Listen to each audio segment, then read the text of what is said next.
ప్రవర్తనలు చేయడం, ఈరోజు ఆంధ్రప్రదేశ్ ఏమాత్రం కూడా అభివృద్ధి చెందకుండా వెనకబడిపోవడం, అదేవిధంగా తనిచ్చిన మేనిఫెస్టో 2019 ఇచ్చింది ఒకటి కూడా చేయకపోవడం, జనాల్ని రెచ్చగొట్టి అతి పనిగా పేటీఎం బ్యాచ్లకు డబ్బులు ఇచ్చి ఇంట్లో ఆడవాళ్ళ మీద బూతులు తిట్టించడం, ఇవన్నీ కూడా జగన్మోహన్ రెడ్డి స్వయం కృపాదం అని చెప్పుకోవాలి. ఈరోజు ఓటమికి కారణం. సొంత బాబాయిని కూడా ఆస్తి కోసం తన భార్య భారతీరెడ్డి ప్రోత్సాహంతో, అవినాష్ రెడ్డి సహాయంతో సొంత బాబాయ్ వివేకానంద రెడ్డిని వెనక ముందు కూడా చూసుకోకుండా సొంత రక్తం కూడా తెలియకుండా చంపేసి ఆ రక్తాన్ని దగ్గరుండి చూడడం, సొంత చెల్లి షర్మిల గారు అంత కష్టపడి తను పార్టీ కోసం ఆయన జైల్లో ఉంటే గురువు గారు ఏమన్నా ఆవిడకి ఎటువంటి పదవి ఇవ్వకుండా ఒక మహిళను చూడకుండా ఆవిడని ఇష్టారాజ్యంగా తిట్టి ఏరే వాళ్ళకు డబ్బులు ఇచ్చి బెదిరించడం, ఇంకొక చెల్లి సునీత గారు కూడా చేస్తున్నా కూడా ఆవిడని కూడా బెదిరించడం, సొంత అమ్మ అంటే 5 సంవత్సరాల క్రితం ఫస్ట్ కత్తిపోటు, రెండోది వచ్చేసి గొడ్డలతో నరకడం, ఇప్పుడు కత్తిపోటు ప్లేస్లో రాయిని పెట్టాడు. ఇప్పుడు గొడ్డల ప్లేస్లో ఎవరిని చంపాలనుకుంటే ఒక్కరు కూడా దొరకడంలే. కులకరాయేమో కత్తిపోటు ప్లేసు, ఇప్పుడు చంపే ప్లేస్లో ఎవరూ దొరకట్లేదు. వాళ్ళ అమ్మేమో అమెరికాకి వెళ్ళిపోయింది, ఇంకొక ఆవిడేమో ఫుల్ ప్రొటెక్షన్ కోసం ఇంకొక రాజకీయ నేపథ్యం ఎంచుకుంది, ఇంకొక ఆవిడేమో జనాలు అదిరుక్కుంటుంది ఏడ చంపేస్తాడని. అప్పుడు అంత అత్యంత దగ్గరగా ఉండేవాళ్ళు ఎవరు కూడా అతనించి పారిపోయి ఇప్పుడు చచ్చిపోతే మనోడు సీఎం అవుతాడు, కానీ మనం చచ్చిపోవడం అవసరమా అని ఈరోజు చేయడం జరిగింది. వీటితో పాటు మేనిఫెస్టో పోగొట్టాడు. తర్వాత వచ్చేసి అందరికీ ఉద్యోగ అవకాశాలు అన్నాడు, ఒకడికే ఉద్యోగ అవకాశం లేదు. ఈరోజు జగన్మోహన్ రెడ్డి ప్రభుత్వంలో ఎంపీలు ఉన్నారు, మినిస్టర్లు ఉన్నారు, ఎమ్మెల్సీలు ఉన్నారు, ఎమ్మెల్యేలు ఉన్నారు, కానీ అంతకు మించి బూతులు ఎవడైతే తిడతాడో వాళ్ళకి పదవులు ఇచ్చి ప్రోత్సహిస్తున్నాడు. ఈరోజు నన్ను ఒక అమ్మాయి తిట్టింది, బూతులు తిట్టింది, మన భార్యని తిట్టింది, లేదా ఇంకోని తిట్టింది. ఈరోజు జగన్మోహన్ రెడ్డి అనే ఒక వ్యక్తి, ఒక ఏవన్ను ఈ పేటీఎం కుక్కలకి ఇచ్చే డబ్బులు అభివృద్ధి మీద పెట్టున్నా కూడా ఈరోజు మంచి హాస్పిటల్ ఉండేటివి, స్కూళ్ళు ఉండేటివి, మంచి జాగృతి, మంచి సంస్కృతి ఉండేది. మన ఆంధ్రప్రదేశ్ కూడా ఒక రేంజ్కి వెళ్ళి ఉండేది. ఎంతసేపు ఇంట్లో ఉండే ఆడవాళ్ళు ఏం చేస్తారా, పిల్లకాయలు ఎందుకు త్వరగా పుట్టలేదు, వీళ్ళకి ఇంకా ఎందుకు పెళ్ళిళ్ళు అవుతున్నాయి, 3 పెళ్ళిళ్ళు ఎందుకైనాయి. ఈరోజు పవన్ కళ్యాణ్ గారికి 3 పెళ్ళిళ్ళు అంటున్నావు, దానివల్ల సమాజానికి ఇబ్బంది లేదు, వాళ్ళ కుటుంబానికి ఇబ్బంది లేదు. 3 పెళ్ళిళ్ళు చేసుకున్నా ఏం కాలేదు, కానీ నువ్వు ఒక్క పెళ్లి చేసుకుంటేనే మీ బాబాయ్ పోయాడు. నీ భార్య భారతీరెడ్డిని కూర్చోబెట్టి అవినాష్ రెడ్డి పక్కన కూర్చోబెట్టుకుని ముగ్గురు కలిసి మీ బాబాయిని గొడ్డలతో కొట్టి చంపేశారని దయచేసి దస్తగిరే చెప్తున్నాడు పాపం, ప్రాణం మీదకి వచ్చినా కూడా. కాబట్టి ఇవన్నీ ఒక అవకాశాలు అయితే ఇప్పుడుండే పరిస్థితుల్లో ఎక్కువ ఉండేది ఏంటంటే, నేను మాట్లాడదలుచుకుంది దయచేసి వినాలి.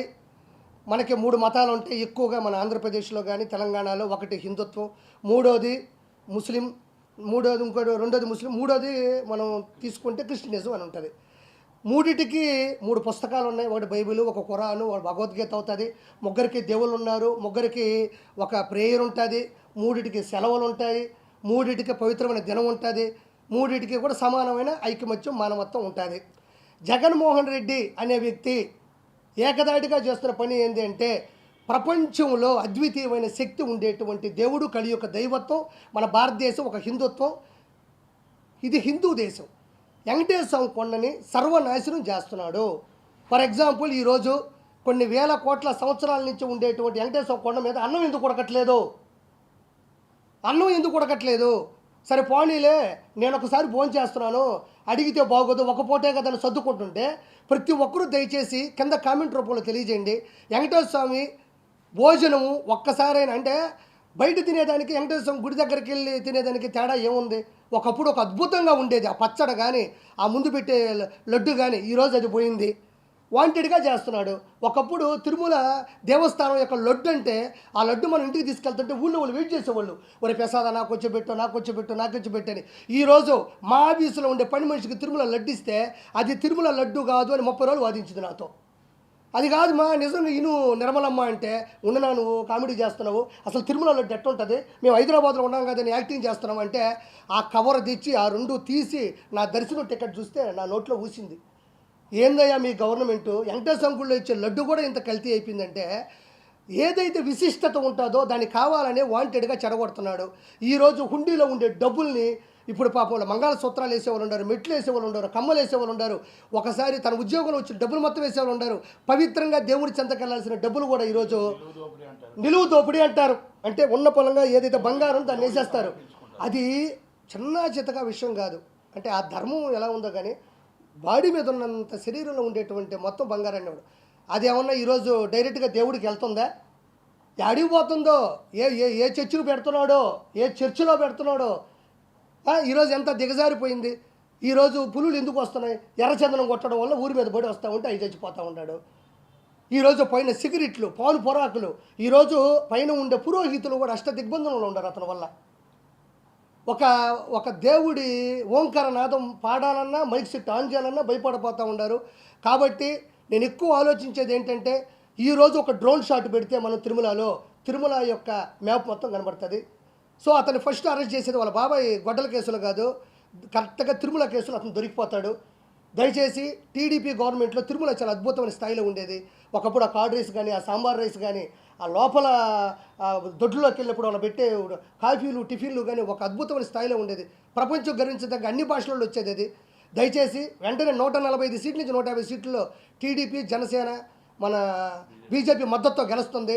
వాళ్ళకి నేను నమస్కారం తెలియజేసుకుంది ఏంటంటే ముగ్గురు కూటమికి కూడా దయచేసి వెంటనే తిరుమల మీద శ్రద్ధ పెట్టండి. ఆ మహానుభావుని అరెస్ట్ చేయండి. ఎవరి మతం వాళ్ళకి గొప్ప. నాకు 3 మతాలు ఒకటే సమానం. నేను చాలాసార్లు మా దర్గాకి వెళ్ళాను, కశ్మూర్ దర్గాకి వెళ్ళాము. నేను క్రిస్టియన్ సినిమాలో కోఆర్డినేటర్గా పనిచేశాను.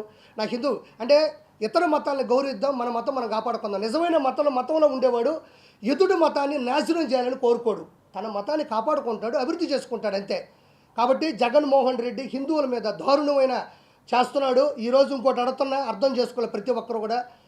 ఈరోజు హిందుత్వం మీద పడ్డాడు, రేపు మీ దైవత్వమైన ముస్లింల మీద పడతాడు, క్రిస్టియనిజం మీద పడతాడు. ఎందుకంటే సొంత బాబాయిని చంపినోడు, సొంత చెల్లిని రోడ్డు మీద వేసినోడు మతాల మీద ఇష్టపడతాడు అనుకున్నావా? ఇష్టపడడు. దయచేసి అతన్ని అవినీతిని తగ్గిద్దాం. దయచేసి టీడీపీ ఈ యొక్క కూటమికి మనం ఓటేసి అతన్ని అంతం చేయాల్సిందిగా మనస్ఫూర్తిగా నేను కోరుకుంటున్నాను. నెక్స్ట్ వచ్చేది ఈ కూటమి ఖచ్చితంగా ప్రతి ఒక్కరూ అక్కడ మారింది, పద్ధతులు మారినాయి. అతను అంతం అందించాలని మనస్ఫూర్తిగా దీన్ని నేను కోరుకుంటున్నాను. ఒక హిందుత్వంలో ఉండి దాన్ని నాశనం చేసినా పర్వాలేదు, మాకు జగన్మోహన్ రెడ్డి కావాలి అంటే హిందుత్వానికి మీకు మించిన అష్ట దరిద్రులు కానీ మీకన్నా విలనిజం కానీ ఎవరికీ లేదు. ప్రతి ఒక్కరూ గౌరవించాలి. నీ మతాన్ని నేను, నా మతాన్ని ముగ్గురం గౌరవించుకోవాలి. దయచేసి ఈ అంశాన్ని నేను ఎక్కువ జనాలకు తీసుకొద్దామని చెప్పి నేను ప్రెస్ మీట్ పెట్టడం జరిగింది అన్నయ్య సహకారంతో. అందరికీ కూడా థ్యాంక్ యూ సో మచ్.